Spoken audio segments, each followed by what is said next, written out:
Hello, good afternoon. I'm a bit early, about 1 minute, but I'm ready to talk about the upper edge with bottom-up knit shawls.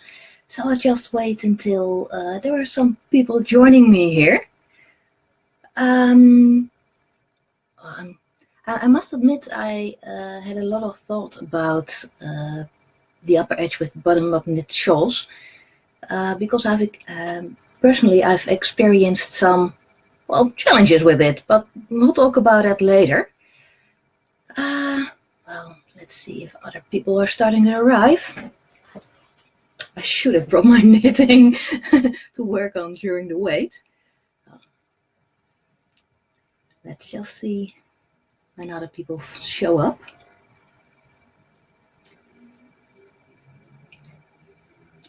Did you by any chance see the story I posted on Facebook and Instagram earlier today? We had a very light dusting of snow around here in the Netherlands, and it was pretty to look at. Of course, all my cats were floored, literally, because we have warming. Our central heating is built into the floor, so whenever it's cold, all the cats are just draped about or lying on the floor. Especially near my spinning wheels, because that's where the tubing is laid more closely together, so it's warmer there. So yes, a lot of short videos about my cats and the weather outside when I'm nice and warm inside. Well, there's still not much going on. Well, in that case, I think I'll just get started, because this can, of course, be played back later on. Okay, bottom-up knit shawls. Usually, I knit top-down shawls, meaning I start at the upper edge and work in a triangle going down. So that means that by the time you bind off, you have a lot of stitches right on the lower edge, and especially if you're working in a lace pattern, it is important to bind off very loosely. For that purpose, with top-down shawls, I really like the Russian bind off because it's so stretchy.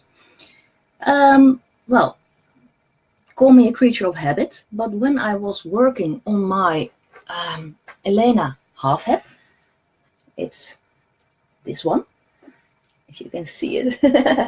Yes, okay, gorgeous.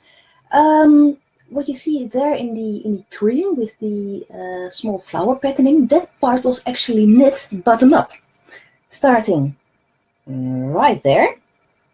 There it is, and I'm working all the way up, after which the edges were picked up and knit top down again.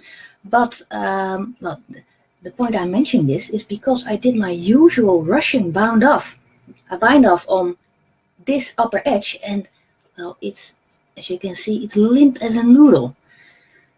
It was way too loose, actually, for the purpose of binding off an upper edge, especially because the way I like to block my shawls. And I made a little sketch for you. Hope you can see it. Yes, there it is. Many people go for the upper one. Those people usually also very much like the use of blocking wires, because they make it possible to block in neat straight angles. I see we have someone online. I must admit I can't see who you are, so well, hi. However, I really prefer the bottom one, because the curve at the upper edge makes the shawl lie better around your neck and your shoulders, and especially if you have an edging consisting of lace, there usually is enough stretch possible with the lower edge to block it into this curve. So if you want to do this with a shawl that is worked bottom up, you really don't want this upper edge to be too loose. You really need some kind of, but it has to be structured, that's solid. And that was something that was severely lacking in this one. It was, well, too stretchy. So when I did another shawl with the basic, with a similar construction, it's this one, bichrome, it's called. With this one, I also worked the central triangle bottom up, bind off the upper edge, and then pick up stitches along the side here and work that top down. With this one, I worked a regular bind up, and you can see it. It has a lot less stretch, well, none at all actually, which made it possible to block it in that really nice, sturdy upper curve. Yes, it is harder with the usual bind off of knitting one, knitting another, pass a stitch over, to keep the tension just right. So yes, it takes some trying out. I had to correct myself when binding off this one a couple of times, but I made it work, and the blocking afterwards was, well, much better. Well, in this one I did a very simple usual bind off, but to create a very sturdy bind off edge, you can of course also use a more decorative one, like for example an I-cord bind off. On my website, by the way, www.lavisch.com, I have a lot of photo tutorials, among which also 3 different ones for the I-cord, an I-cord bind off, I-cord cast on, and of course an I-cord etching. Well, take a look if you're interested. So my take on bottom up shawls: don't make the upper edge too stretchy.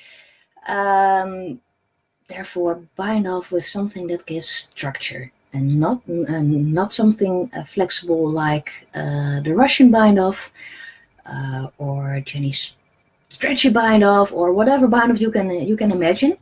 Just make sure it is one without much stretch, because it will make the blocking into the bottom shape, the one I prefer, a lot easier. Okay, well, I think that's it about bottom up shawls. I don't know exactly whether this answers the question that Rosa posted, because Rosa only mentioned that she would like to talk about it, but I really don't know whether it is actually something I just talked about or it was something else. Well, Rosa, if you're online, just let me know, and I can perhaps talk about it some more another time. Also, if you would like, if you like these live video sessions with me to talk about stuff, just let me know. Post in the group, ask your questions, and well, perhaps I can do another session next week on the Wednesday. Just let me know. Okay, well, bye for now, and talk to you later. Bye.